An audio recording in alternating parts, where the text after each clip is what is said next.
Coming up, Valdosta Police Department respond to a domestic dispute where gunfire erupts. And 2 students at Valdosta Middle School are arrested after another gun is found in a book bag. Well, if these stories and more, your News Valdosta starts now.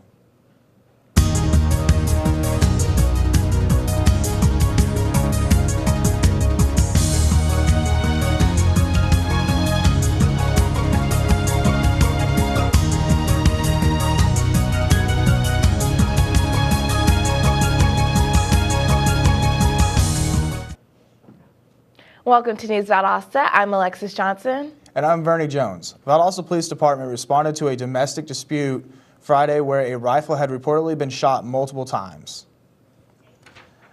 When officers arrived on the scene, they say that they saw Corey Spikes running into the residence and refusing to come out. The alleged victim, Lorinda Allen, said she and Spikes had gotten into an argument when Spikes grabbed a rifle and pointed it at her. Allen and Spikes reportedly wrestled over the rifle, which resulted in Spikes discharging the rifle multiple times inside the home, endangering Allen. Eventually, Spikes came out of the home and was taken into custody without incident. Detectives say they will present arrest warrants for 1 count of aggravated assault, 1 count of reckless conduct, and 1 count of tampering with evidence. 2 13-year-old students have been arrested for possession of a firearm at J.L. Newbern Middle School by the school resource officer. A teacher noticed a magazine clip from a 9mm pistol in the possession of a male student. Police reported that during the search of the book bag, a 9mm pistol was found and was a match to the clipping found in the recovered magazine. According to the statement from the police, an investigation determined the juveniles brought the gun to school after one of them found it on a location off campus. The authorities say that no evidence has been found for the juveniles planning to use the firearm to assault anyone at the school. After reportedly receiving complaints from citizens of suspicious activity, detectives with the Special Operations Division of the Sheriff's Office met with Darnell Benton in Lake Park. While speaking with him, the detectives reportedly noticed a smell of burnt marijuana in the room. With Benton's permission, detectives conducted a search of the room and located a small quantity of marijuana and a 9mm handgun, the accompanying magazine, and a screw-on barrel extension. Benton was arrested and taken to the Lowndes County Jail, where he was booked on charges of possession of marijuana, possession of a firearm by a convicted felon, and possession of an automatic firearm. The suspected passenger of a recent shootout, 24-year-old Michael T. Robinson, was found and arrested after a series of violent incidents. Late Wednesday afternoon, police received a tip that he was possibly in a 1600 block East Moore Street apartment. Robinson reportedly moved around through the ceiling while hiding in the apartment attic that he was hiding in. Then he fell through the ceiling and was apprehended without incident. According to the police, Robinson was arrested on unrelated outstanding arrest warrants. There is a possibility of charges being filed related to hiding from police officers and damaging the apartment. The 15th annual Azalea Festival took place this weekend in Drexel Park, giving attendees the chance to see face painters and clowns, listen to bands and cloggers, witness mysteries, buy snacks, and take in a couple of shows. The festival has come a long way since its first year in 2001. Since then, the festival has grown to encompass the entirety of Drexel Park. Estimates for the 2015 put attendance around 30,000. In April, the committee will meet for a wrap-up meeting to review how the festival went this year. Then they'll take May off before meeting in June to start planning next year's Azalea Festival. The farmers market wants you to become part of their market, whether you are selling produce or you just like to help. News reporter Ariana Pinnell has more. It's time for the farmers to come back. The farmers market, also known as Farm Days, is now taking applications to become a vendor or to become a volunteer. So make sure you sign up now to get your guaranteed spots. The farmers markets will showcase produce, food items, and arts and crafts. Some of the foods will include carrots, cucumbers, beets, and peppers. They will also be serving freshly baked goods. Some of the set farmers dates are May 2nd, 16th, and June 6th of 2015. For more information, you can contact 229-252-3577. The farmers market will be located downtown Valdosta on May Street around the historic courthouse square. The hours for Farm Days is from 9 a.m. to 12 p.m. From News Valdosta, I'm Ariana Pinnell. We're going to take a short break, but when we come back, we'll tell you about Valdosta High's V2 robotics team. And how many people voted early in the local school tax referendum. We'll find out back when we come back.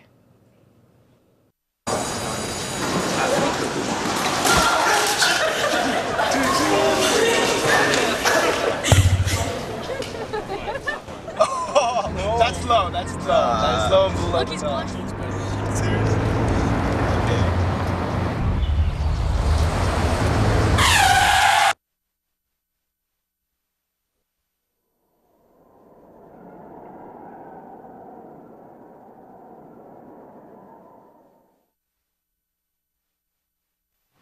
What's happening, guys? Kip Moore here. I just wanted to say I cannot wait to get back home to play my old stomping grounds, Valdosta State. We promise to tear apart the PE complex April 11th. See y'all there. Everybody raise your glass. Pick it up and throw it back. Grab a hold of your honey. Welcome back to News Valdosta.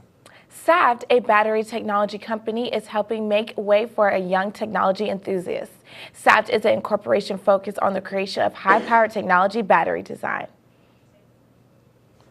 Now the company has awarded $750 to Valdosta High School's V2 robotics team. The team has been active for over 2 years now and says it owes its success to its coach and teacher, David Swanson. Swanson accepted the award from SAVT on behalf of the robotics team. The donation was given to the group to fund future events. A Valdosta student and teacher have been recognized at the 2015 Page Student Teacher Achievement Recognition Region 10 Awards Banquet. The banquet was hosted by the Valdosta Lowndes Chamber. Smith Drug Company honored Valdosta High School senior Ellen Ru Chin, who chose to share her star recognition with teacher Holly Stone. Nominations are based on high school seniors who have the highest test scores on a 3-part SAT test and are in the top 10% of their class. Chin will now advance to the State Page Star Student Competition next month. Valdosta State University's Fine Arts Department is presenting its annual all-media juried show for VSU students. The competition starts running today and will end April 10th. For the show's premiere, there will be free public reception in the gallery tonight, beginning at 7 p.m. and ending at 8:30 p.m. Tomorrow is voting day for Lowndes residents. ESPOS, which stands for the Educational Special Purpose Option Sales Tax Referendum, is on the ballot, and you can vote at any of the designated polling places in the county.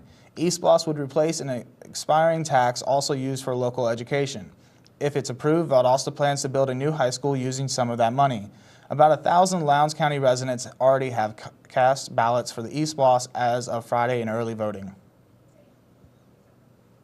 Georgia parents will soon be able to see just how safe their children's school classroom is compared to those in other schools. The State Education Department released its first school rating system yesterday. They showed class safety and other factors that might inhibit learning.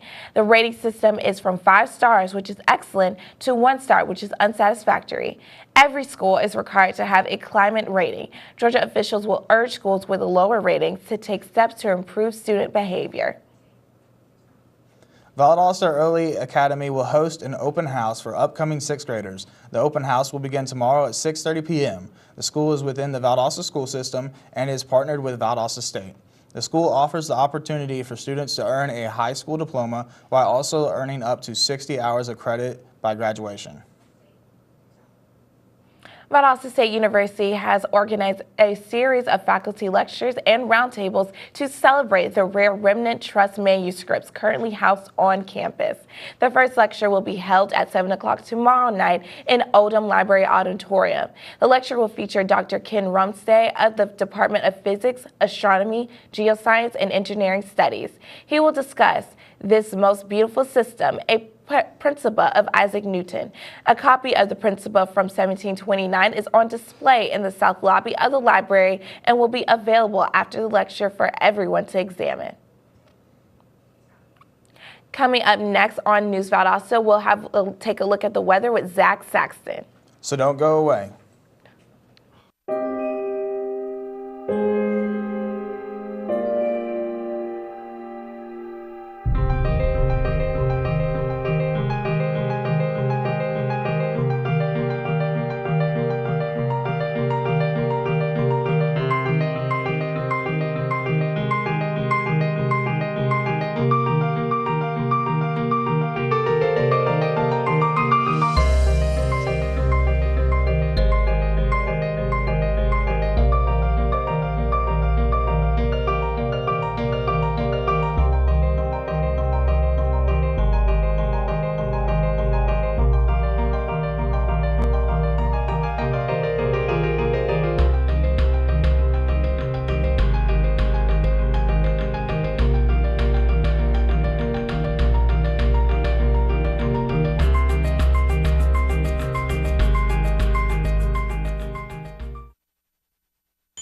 Welcome back to News Valdosta. Now let's take a look at the weather with Zach Saxon. Zach, what's in the forecast? Thanks, guys. The high for today is going to be 85 throughout the day with little to no clouds. We're going to have a beautiful day with 0% chance of rain, no wind, and 85% humidity. As we move on in the evening, the weather is going to continue to stay nice, dropping to a low of 55 degrees with clear skies, keeping that 0% chance of rain throughout the night. And we're going to move in tomorrow, seeing another high of 85 with a low of 60 degrees. 0% chance of precipitation throughout the day as winds are going to remain light and variable at a max speed of 11 miles per hour. Today's UV index is going to stay on the trend of remaining high as it's measured at an 8 on the 12-point scale. So be prepared to have sunscreen on hand if you plan to stay outdoors for an extended period of time. For all of you allergy sufferers out there, the pollen count also remains high at a 9.7. It's going to be a problem for more than just those with allergies, so be sure to try and keep any outdoor items covered to avoid pollen exposure and be aware of extended periods of time spent outdoors. Allergies to spring pollens cause sneezing, stuffy, runny nose, and watery eyes. Most physicians suggest that if you stay inside during midday when pollen counts are highest, keep your windows and doors shut, and to wear a mask when you do outdoor tasks such as mowing the lawn. All precautions could be the difference between you and a visit to the doctor. The predominant pollen for today is elm, juniper, and maple. That's all I have for weather. Back to you guys at the news desk. Thanks, Zach. When we come back, we'll take a look at local sports with Damian Edwards, so stay tuned.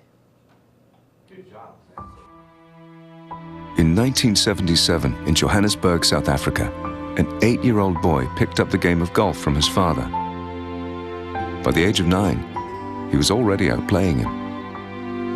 The odds of this gentle lad winning the Junior World Golf Championships at the age of 14, 1 in 16 million.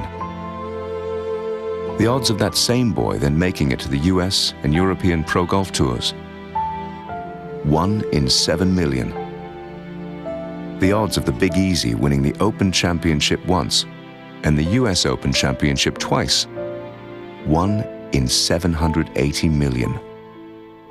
The odds of this professional golfer having a child diagnosed with autism, 1 in 110. Ernie Els encourages you to learn the signs of autism at autismspeaks.org. Early diagnosis can make a lifetime of difference. So, I just moved in with this family, and it's embarrassing. The little one, he likes to go outside and crawl around in the giant litter box. I don't know what he's doing. I mean, I was born and I knew how to use the litter box. Look at that. That's disgusting. Oh, poop already. You're making me nervous. Oh, okay, I can't look at this anymore. I really hope he grows out of this, for his sake. Welcome back. And now it's time to check in with Damian Edwards for today's local sports report. Lowndes County and Valdosta High faced off Friday in a baseball game worthy of their rivalry. Both teams played a good game. After blowing a 6-run lead in the 7th inning against Lowndes at Noel George Field, VHS found their escape in the 8th inning and were able to breathe easy, ending the 10th inning with the 9-6 win. The Valdosta State Blazers played the University of West Alabama at Billy Grant Field. The Blazers were outslugged by the Tigers Saturday evening. UWA swept VSU 15-6 and 5-2 in the doubleheader baseball games. For the first time since the regular season finale in 2013, Valdosta State baseball team didn't score Sunday. The Blazers, who entered the Gulf South Conference Weekend Series as the league leaders in practically every offensive category, were shut down by the Tigers all series. The 7-0 defeat bring the Blazers record to 13-10 and 7-7 in the region. With the outfielder Courtney Albritton on the sideline, Caitlin Calhoun continued her dominant start to the 2015 season and pitched her way into the Blazer record book. Calhoun's performance at Steel Diamond on Saturday certainly facilitated the 9-0 sweep over UWA. The Blazers, who won the second game of the doubleheader in a 15-0 victory, Calhoun set program records with her fifth straight shutout and raised her streak of scoreless innings to 33, 1-3. VSU used a different offensive strategy in the 14-0 sweep of UWA yesterday. The number 2 Blazers needed just 7 hits, all singles. VSU drew 10 walks from 3 UWA pitches while also having 2 batters hit by a pitch. VSU starter Caitlin Calhoun had no troubles with her 6th straight start, becoming just the 3rd pitcher in conference history to throw 6 consecutive shutouts. The Blazers' wins improved their record to 26-2 and 13-1 in the region. The Georgia Christian girls basketball team is still enjoying the feeling of winning the school's first state championship. The Generals placed 4 players on the Region 3 AA All-Region team, 3 players on the Class AA All-State team, and 2 on the Class AA All-Star team, which will face the South Carolina team this weekend in Augusta. 5 players from the Lowndes County men's basketball team earned All-Region honors. With the release of the 2014-2015 All-Region teams, the Vikings were able to find a light at the end of the tunnel after falling to Tift County to end their season. The Lowndes County girls track and field team easily won the Tift County quad meet Wednesday in Tifton.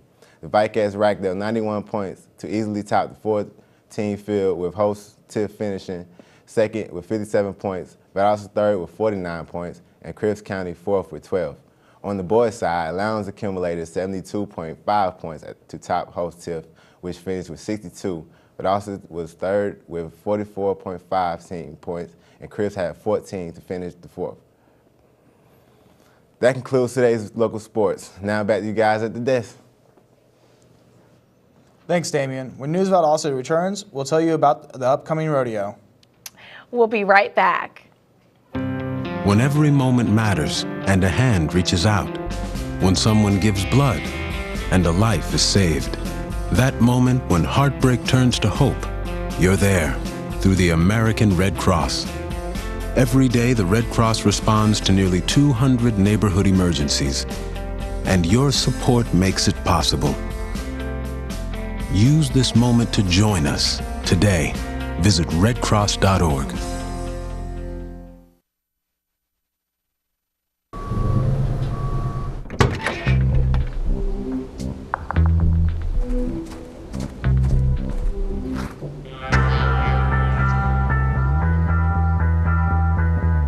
When you throw away money on wasted electricity,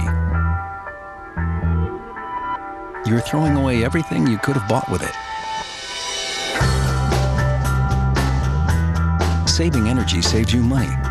Learn more at energysavers.gov.